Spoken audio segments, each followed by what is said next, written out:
Okay, today we have another interesting topic to be discussed. It is about you. What is that? It is learner and also context analysis. As you are establishing the goal and conducting a task analysis, you need to simultaneously consider the characteristic of the learners, the characteristic of educational setting in which learning will occur, and the contextual characteristic of eventual setting where the learners will use their new knowledge or skills. Okay? You need to conduct a learner analysis and a context analysis to ensure that the materials or instruction are effective, efficient, and also appealing. So at the end of this meeting, you are able to identify a learner and context analysis, identify the process of conducting learners and context analysis, and the last one, describe how learners and context analysis can be used to identify instructional goals and tasks. Now, let's discuss the first analysis. It is the learner's analysis.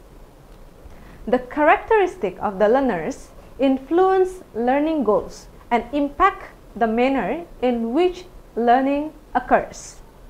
Understanding that and taking into consideration the characteristic of the learners can determine whether or not the learning experience is meaningful.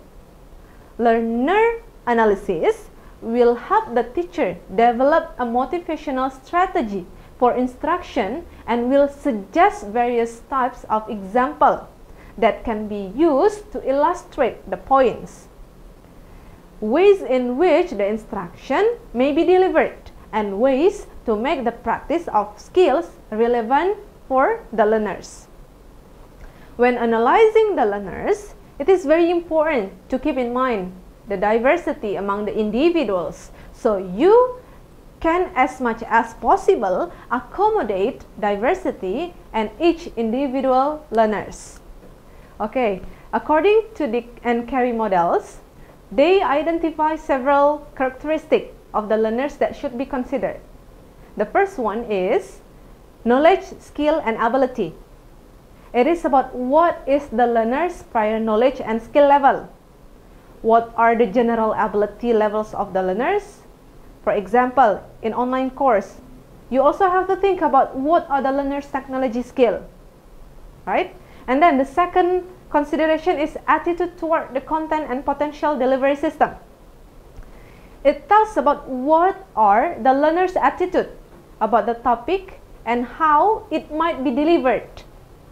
Does the learners have the preconceived notions? For example, online education in lower quality. People in general do not do very well in research and statistics, right? And the third one is attitude toward training organization. It tells about how the learners feel about the organization providing the training. Do they have a positive view of the management and peers, or are they critical in the leadership notion? And the next consideration is motivation. It describes how motivation or how motivated are the learners to learn. Do they have a low motivation or high motivation in the classroom? And what is the level of their interest? And how much is it likely to interest them? And how relevant is the instructional goal to the learners? And the last one is the general learning preferences. It tells about the type of the learning approaches of the learners prefer. Do they prefer lecture, discussion, individual, case study, or even in a small group? Okay, that's the explanation about the learners analysis. So you have to think about the characteristic of the learners because it will influence the learning goals and impact the manner in which learning occurs. Now we move on to the context analysis. In addition to analyzing the learners, the context, both the performance and also learning context should be analyzed for understanding the setting in which new skills, knowledge, or attitude will be used can inform the planning of the instructional activities that will approximate what learners will face in the real world, right? Additionally, an understanding of the learning context helps us identify obstacles in the setting and best use of the instructional environment. The first one, it is about performance context. It is the setting in which the new skills, knowledge, or attitude will be used by the learners. Again, according to Dick and Carey, they identify 4 factors to consider or to analyze. The first one is managerial support. So, how much the support will be received?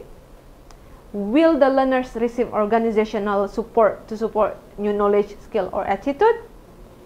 For example, as educational technologist for a school district, you instruct the teachers on how to design an online course using Moodle, right? To support the goal identified by district technology. So you have to plan for all students in grade 3 through 12 to be enrolled at least one class that utilize Moodle. After the training, how will teacher be supported in developing Moodle for their teacher, for their student or even the teacher in the classroom? And then, physical aspect. It describes what resources, it can be equipment, facility, tools, timing that can be available or necessary to support your instructional in the classroom. After that, social aspect. Will your learners be expected to work alone or in a team? So you have to consider about this social aspect. And the last one is relevance of skill. How relevant is the new knowledge, skill, or attitude? Are there physical, social, or motivational constraints in application in which the learners need to know about? After performance context, we also have learning context. It is the other environment that needs to be analyzed. According to Dick and Carey, they identify 4 factors to consider or analyze. The first one is nature of environment. It is the physical characteristic of the environment and the facilities, equipment, and resources are available. And then compatibility of the environment with the instructional requirements. It tells about the environmental resources available to support the instructional goals. For example, does the environment include any tools or any items what are necessary for the learning of the goal, or are there any personal or time constraint that you can identify? What is the general technology requirement for the learning, utility or software application, something like that. And then compatibility of the environment with the learner's need. It is about the environmental resources available to support the learner's need. And the last one is feasibility for simulating, okay, in the workplace. The similarity between the learning environment and the workplace, you have to think it over. For example, does the learner adequately simulate, okay, the eventual work environment? Is there anything that can be done to make it more like the work environment? Well, students, with the information from the analysis instructional units, the needs of the learners, who your learners are, the context in which they will be exposed to your instructional, and also the context in which they will eventually use the instruction, you can write instructional objectives and plan instruction that is appropriate for the identified skills, learners, and context. Okay, my dear students, this is the end of our session today. Thank you very much for your nice attention. See you and wassalamualaikum warahmatullahi wabarakatuh.